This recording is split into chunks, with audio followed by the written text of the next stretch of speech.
मीरपुर नाम के शहर में तेजस अपनी पत्नी नीरू के साथ रहता था। पति पत्नी दोनों ही नौकरी करते थे। एक दिन तेजस गांव अपनी माँ के पास फोन करता है। हेलो, प्रणाम माँ। जीते रहो माँ, तुम दादी बनने वाली हो हैं?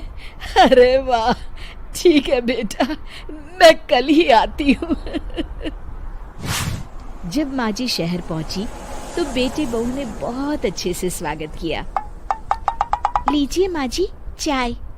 अरे गर्मा गर्म पकोड़े ले आओ माँ के लिए। नीरू रसोई में गई और 2 मिनट में ही पकोड़े ले आई। जी ये लीजिए। बहू, जादू से बनाए हैं क्या? अभी तो रसोई में गई थी। यम्मी। माँ जी, शीला रसोई में पकोड़े तल रही है, मैं बस लेकर आई।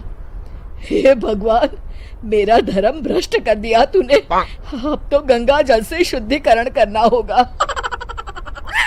दूसरे दिन, माँ जी मैंने नाश्ता बना दिया है, ऑफिस जा रही हूँ। पर अभी तो घर का सारा काम पड़ा है। शीला आती ही होगी, झाड़ू पोछा बर्तन कपड़े वो सब कर लेगी। हमारे जमाने में घर का सारा काम हम ही करते थे। जी माँ जी, आप बहुत होशियार हैं, मैं घर ऑफिस दोनों नहीं संभाल पाती। तो जरूरत क्या है घर से बाहर जाकर चाकरी करने की? वैसे भी घर का काम खुद करने से घर में बरकत आती है, समझी? पर माँ जी। पर वर कुछ नहीं, इस महीने की पगार मिले फिर ऑफिस बंद। हाँ। रात को नीरू तेजस से कहती है, सुनिए जी, माँ जी बोल रही थी कि मैं नौकरी छोड़ दूं। वैसे ठीक ही तो है, अभी तुम्हें आराम की जरूरत है। फिर भी आराम कहाँ, शीला को छुड़ाने के लिए बोल रही थी। तो अब 24 घंटे में इतना काम तो कर ही सकती हो।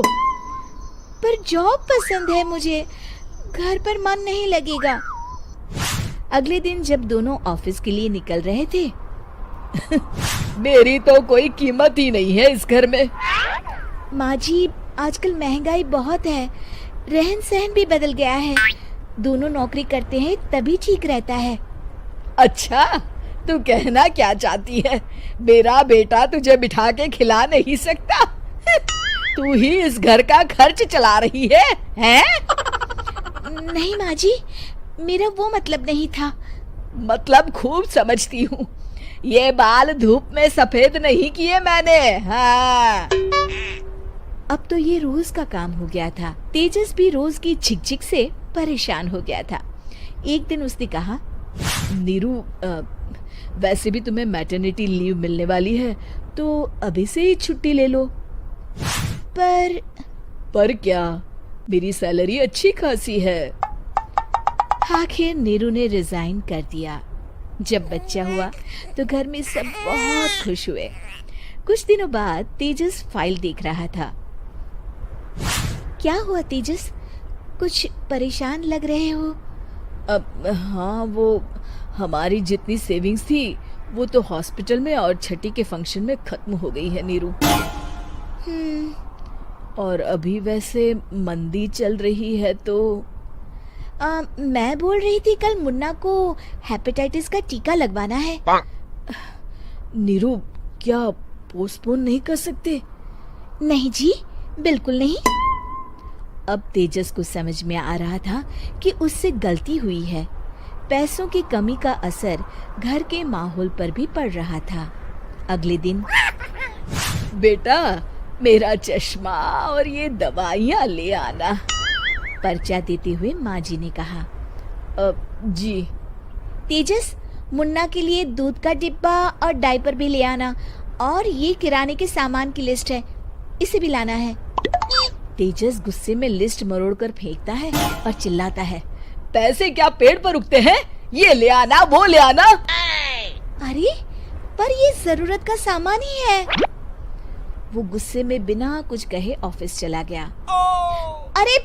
अरे लंच तो ले जाइए। नीरू दौड़कर डिब्बा पकड़ाती है। एक दिन खाना खाने के बाद, नीरू,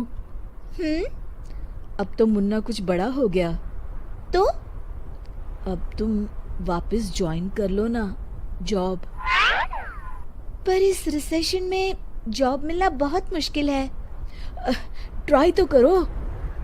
फिर मुन्ना, माँ जी है ना, और एक फुल टाइम मेड भी लगा लेंगे। पर माँ जी, उन्हें तो पसंद नहीं। तभी माँ जी वहाँ आ जाती है और प्यार से नीरू के सर पर हाथ फेरते हुए बोलती है, अब मेरी समझ में आ गया बहू, पहले के और अब के समय में अंतर है। तुम काम शुरू करो, मुन्ना की जिम्मेदारी मेरी। मेरी प्यारी माँ जी।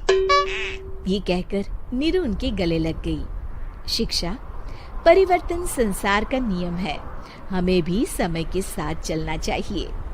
उम्मीद है कि आपको हमारी ये कहानी पसंद आई होगी। कृपया हमारे चैनल को सब्सक्राइब करें और सभी अपडेट्स के लिए बेल आइकन जरूर क्लिक करें। और हाँ, वीडियो लाइक और शेयर करना मत भूलिएगा। Bye bye.